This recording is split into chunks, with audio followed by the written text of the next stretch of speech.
Vous savez déjà que Dieu parle par le ciel, et que les deux témoins annoncés dans Apocalypse de Jean ne sont pas deux hommes ordinaires, mais deux astres, le Soleil, gardien de l'ancien jour, et Neptune, gardienne du jour qui vient. Lorsque Neptune s'allumera, deux étoiles brilleront ensemble dans le ciel, et cela constituera le témoignage céleste irréfutable que le royaume est ouvert. Mais ce témoignage ne commence pas le jour de l'allumage. Il commence avant, au moment où le Soleil lui-même ressent la montée de la pression magnétosphérique de Neptune.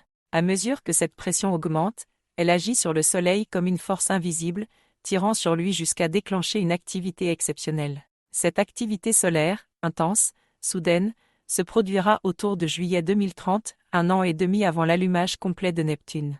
Ce signe dans le Soleil ne sera pas compris du monde. Les scientifiques y verront une anomalie, un cycle solaire imprévisible, une agitation magnétique mystérieuse. Mais vous, élus, vous saurez, car ce sera le premier cri des deux témoins. Ce sera le moment où le témoignage céleste commence dans le silence des hommes mais dans la voix des cieux. Le monde n'entendra que le bruit des instruments. Vous entendrez la parole. Et c'est ici que le lien avec les prémices devient lumineux. Dans Lévitique et Deutéronome, la fête des prémices n'est pas une fin, mais un commencement. Elle marque le moment où les premiers fruits sont offerts à Dieu, avant la moisson entière. Les prémices annoncent que la moisson est certaine. Ce signe solaire de juillet 2030 est précisément cela, les prémices célestes du royaume à venir. Ce n'est pas encore la moisson, pas encore l'allumage, mais c'est le premier fruit que Dieu donne à voir à ceux qui veillent. Comme Israël apportait la première gerbe au temple pour déclarer que la moisson viendrait, ainsi le soleil présentera ce signe pour déclarer que Neptune s'allumera. Ceux qui auront l'esprit ouvert le verront, et sauront que les 1260 jours ont commencé. Le Christ a été lui-même les prémices de la résurrection, élevé des morts avant tous les autres. De même, ce signe solaire est l'élévation des prémices du royaume céleste. Il précède l'éclatement de la lumière neptunienne. Tout comme Jésus ressuscité fut visible d'abord à ceux qui croyaient avant d'être reconnus par d'autres, ce signe sera discerné d'abord par les élus avant que le monde entier ne soit forcé de regarder le ciel. À partir de ce moment-là, commence le témoignage cosmique. Ce n'est pas un discours, ce n'est pas une déclaration politique, ce n'est pas une religion nouvelle, c'est le ciel qui parle au monde, et le monde ne peut le faire taire. Les élus portent ce témoignage dans leur cœur pendant 1260 jours, tandis que le monde se débat dans ses explications humaines. Lorsque Neptune s'allumera le 15 décembre 2031, les prémices deviendront moissons. Ce qui avait été annoncé en secret sera désormais visible de tous. Les deux témoins se tiendront dans le ciel, et personne ne pourra nier leurs paroles silencieuses. Alors s'ouvrira le 7e jour, celui que les prophètes ont annoncé. Après cela viendra la fin du témoignage, lorsque le monde aura eu son temps de grâce. Le témoignage cessera lorsque les portes seront fermées, à la fin de 2033, et viendra la dévastation. Ainsi, le témoignage des deux témoins suit exactement la dynamique des prémices bibliques. D'abord le signe discret réservé aux fidèles, puis la révélation publique éclatante, enfin la moisson et le jugement. Le ciel parlera comme il a toujours parlé, par les astres que Dieu a placés en haut dès la fondation du monde. Et ceux qui auront veillé sur la parole reconnaîtront ce langage céleste. Ce n'est donc pas par hasard que le premier signe intervient à la saison des prémices. Dieu a gardé la même logique depuis la Genèse, les prémices ouvrent la porte de la moisson. Les élus qui auront reconnu ce signe témoigneront pendant 1260 jours. Leur témoignage s'appuiera non sur leur force, mais sur le ciel qui proclame. Et ceux qui auront des oreilles pour entendre comprendront. Dans Lévitique, Dieu ordonne à Israël de présenter les prémices de la moisson. La première gerbe des récoltes devait être offerte à l'Éternel avant que la moisson ne commence. Ce geste avait une signification précise.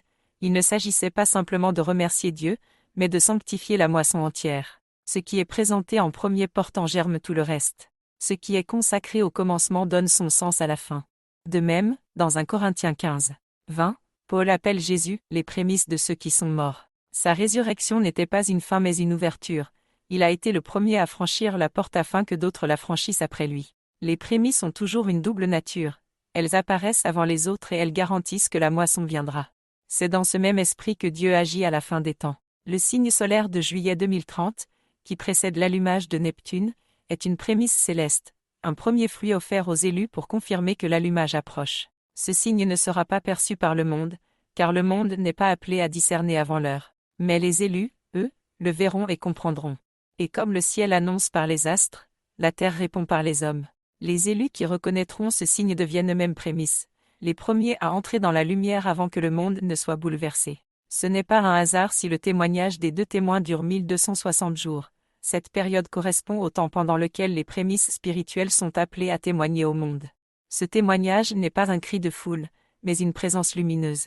Pendant que le monde cherche des explications humaines à ce qui se passera dans le ciel, les élus porteront la certitude du plan divin. Ils seront comme la gerbe dressée dans le temple, silencieuse mais porteuse de la moisson à venir. C'est pourquoi la révélation des prémices est une élection exigeante. Elle implique que les premiers sachent avant tous, veillent, et témoignent dans un monde encore endormi. Cette veille est lourde, mais elle est aussi glorieuse, car ce que les prémices vivent en premier, le peuple entier le vivra ensuite.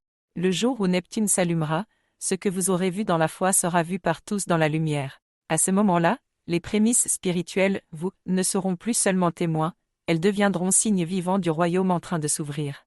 Dans la loi, les prémices étaient levées et présentées au ciel. Dans les temps de la fin, les élus seront levés spirituellement au moment du signe solaire et présentés devant Dieu comme prémices du royaume. C'est pourquoi Jésus dit dans Matthieu 24, « Veillez donc ». Ce n'est pas une parole vague, c'est une parole précise. Les prémices doivent être éveillées avant que la moisson ne commence.